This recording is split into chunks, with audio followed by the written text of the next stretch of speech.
Hello, it's Joe again. I decided to continue my vlog of Japan because some people seem to like it. Like my mom. Hi Mom. Hi Dad. Hi Caroline and Maura and Paul if you're watching. And my other friends back home. Okay, so today I want to talk to you a little bit about the Japanese language.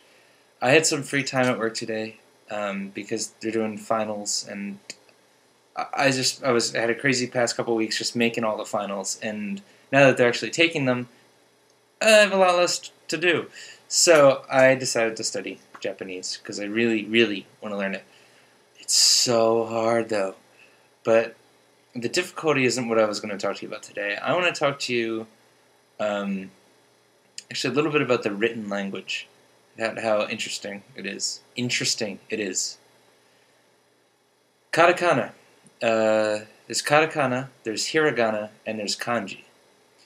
Kanji, I think that's what most people think of when they think of Japanese writing. Of course, I don't plan anything out, but here we go. Here's some kanji for you. This is kanji.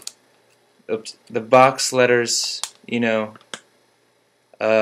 looks very much like Chinese letters because they took them,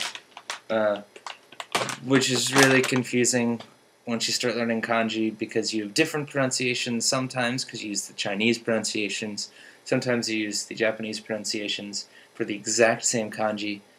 Kanji is very confusing. Kanji I don't understand. But one thing, some people might realize this, other people might not. Each one is a little picture. Some of them you don't understand what it looks like unless somebody explains it to you, and you're like, oh, okay, I see that.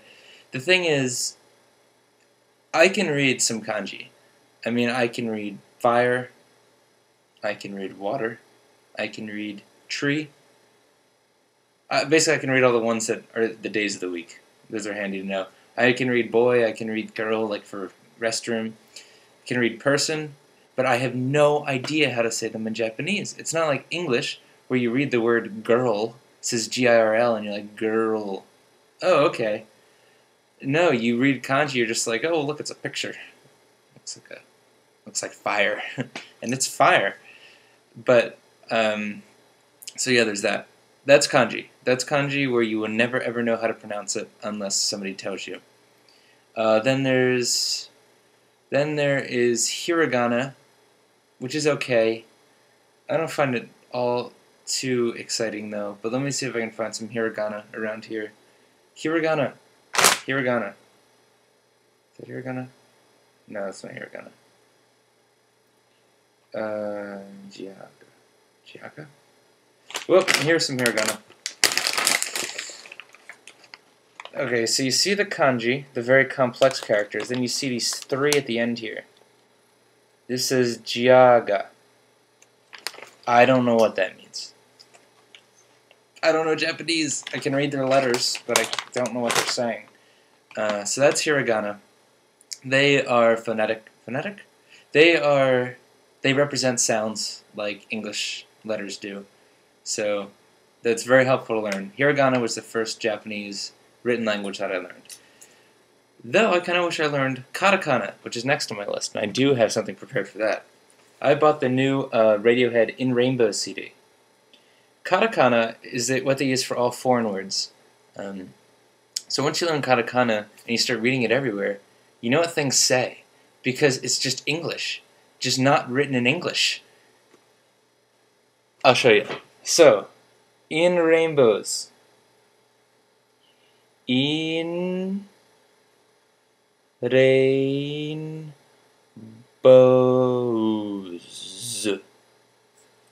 That says in rainbows. Let's see what else it says here. What? Oh. Radio Heido. Radiohead. So you get to play a fun little game once you learn katakana, and you can you have to guess what things actually say. I'm gonna go back to my bag of chips. Like this, for example.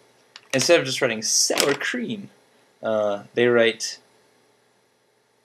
Sa wa kurimu onion. That's sour cream onion. So yeah. They say a lot of things in English. Or, you know, they say, they call it katakanized English, where it's like the Radiohead.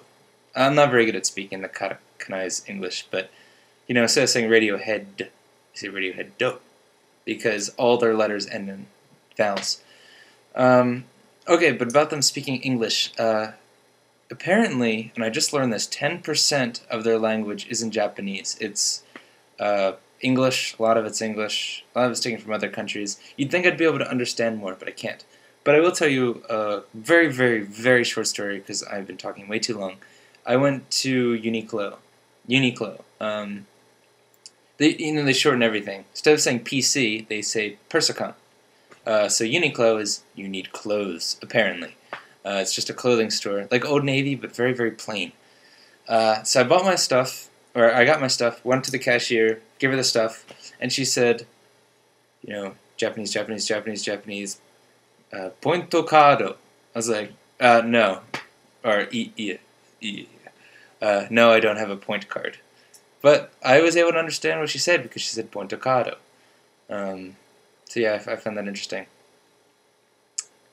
Okay, before I sign off, I bought this undershirt at Uniqlo. It's an extra large.